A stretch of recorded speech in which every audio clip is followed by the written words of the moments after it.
Hi friends, అందరికీ నమస్కారం. Welcome back to Pagoti's kitchen. ఈరోజు మనం నేర్చుకోబోయే రెసిపీ ప్రసాదం బూరెలండి. ఇవి చాలా ఈజీగా చేసుకోవచ్చు. దీనికోసం 1/2 కప్పు మినపప్పుని 4 గంటల పాటు వాటర్ పోసి నానబెట్టుకోండి. ఇప్పుడు ఒక మిక్సింగ్ బౌల్లో 1 కప్పు వరకు బియ్య పిండిని తీసుకొని 1/2 టీ స్పూన్ సాల్ట్ వేసి వాటర్ వేసుకొని ఒక లూజ్ బ్యాటర్ లాగా తయారు చేసుకోవాలి. చూడండి, ఇక్కడ నేను చూపిస్తున్నాను ఈ బ్యాటర్ని ఎలా తయారు చేసుకోవాలో.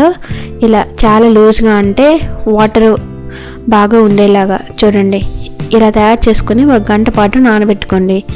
ఇప్పుడు గంట నానిన తర్వాత మన 1/2 కప్పు మినపప్పుని మిక్సీ వేసి స్మూత్ బ్యాటర్ లాగా చేసుకొని ఈ బియ్య పిండిలో వేసుకోండి. ఇప్పుడు ఈ రెండింటిని బాగా కలిసేలాగా కలుపుకోండి.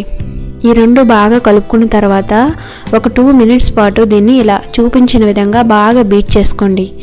అప్పుడు ఈ బూరెల పైన లేయర్ అనేది చాలా బాగా వస్తుందండి. తినేటప్పుడు ఆ టేస్ట్ అనేది మీకు తెలుస్తుంది. ఇప్పుడు ఈ బ్యాటర్ని పక్కన ఉంచుకోండి. ఇప్పుడు స్టవ్ పై ప్యాన్ పెట్టుకొని ప్యాన్లో 1/2 కప్పు వరకు రవ్వని వేసుకొని ఫ్లేమ్ని లోలో పెట్టి 3 to 4 మినిట్స్ దీన్ని బాగా ఫ్రై చేసుకోవాలి. బాగా ఫ్రై అయిన తర్వాత ఒక బౌల్లో వేసి పక్కన ఉంచుకోండి. ఇప్పుడు అదే ప్యాన్లో 1/2 కప్పు రవ్వకి 1 కప్పు వాటర్ తీసుకొని 1/2 కప్పు బెల్లాన్ని వేసి వాటర్ బాగా బాయిల్ అయ్యేంత వరకు మరిగించుకోవాలి.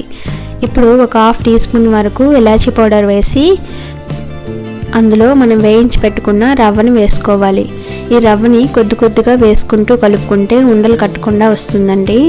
చూడండి, ఇలా 2 నిమిషాల పాటు దీన్ని కుక్ చేసుకుంటే ఈ రవ్వ అంతా కూడా బాయిల్ అయ్యి దగ్గర అవుతుంది. ఇప్పుడు ఇందులో 1 టీ స్పూన్ వరకు నెయ్యిని వేసుకొని మరొకసారి బాగా కలుపుకుంటే ఆల్మోస్ట్ రవ్వ అంతా కూడా దగ్గర అయిపోతుంది. చూడండి, ఇలా దగ్గర అయిపోయిన తర్వాత స్టవ్ ఆఫ్ చేసుకొని గోరువెచ్చగా అయ్యేంత వరకు చల్లారనివ్వండి. ఇలా చల్లారిన తర్వాత చేతికి కొద్దిగా నెయ్యి రాసుకొని చిన్న బాల్స్లా చేసుకోండి. చూడండి, ఇవి చాలా ఈజీగా చాలా తొందరగా అయిపోతాయి. ఈ బ్యాటర్ కనుక మీ దగ్గర లేకపోతే దోశ బ్యాటర్లో వేసుకున్నా కూడా బూరెలు చాలా బాగా వస్తాయి. చూడండి, అన్నీ రెడీ అయిపోయాయి కదా. ఇప్పుడు స్టవ్ పై ప్యాన్లో డీప్ ఫ్రైకి సరిపడా ఆయిల్ పోసి ఆయిల్ బాగా వేడయ్యాక ఈ బాల్స్ని ఇలా చూపించిన విధంగా బ్యాటర్లో డిప్ చేసుకుంటూ ఒక్కొక్కటిగా వేసుకోవాలి. చూడండి, ఇలా ఒక్కొక్కటిగా వేసుకొని ఒక 3 మినిట్స్ పాటు దీన్ని మీడియం టు హై ఫ్లేమ్లో ఫ్రై చేసుకుంటే ఒకవైపు అంతా కూడా ఫ్రై అయిపోతాయి.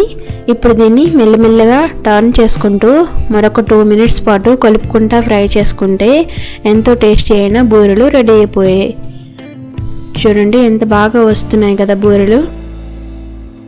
ఇవి చాలా ఈజీగా చాలా తొందరగా చేసుకోవచ్చు. చూడండి, మనం తయారు చేసుకునే బ్యాటర్ వల్ల ఈ బూరెలు అనేది పై లేయర్ అనేది చాలా క్రిస్పీగా చాలా టేస్టీగా వస్తాయండి. ఇవి 2-3 డేస్ వరకు కూడా పై లేయర్ అనేది చాలా క్రిస్పీగా ఉంటుంది. తినడానికి చాలా బాగుంటాయి. పిల్లలకి ముసలి వాళ్ళకి ఈ బూరెలు చాలా బాగా నచ్చుతాయండి. మీరు కూడా తప్పకుండా ట్రై చేసి చూడండి.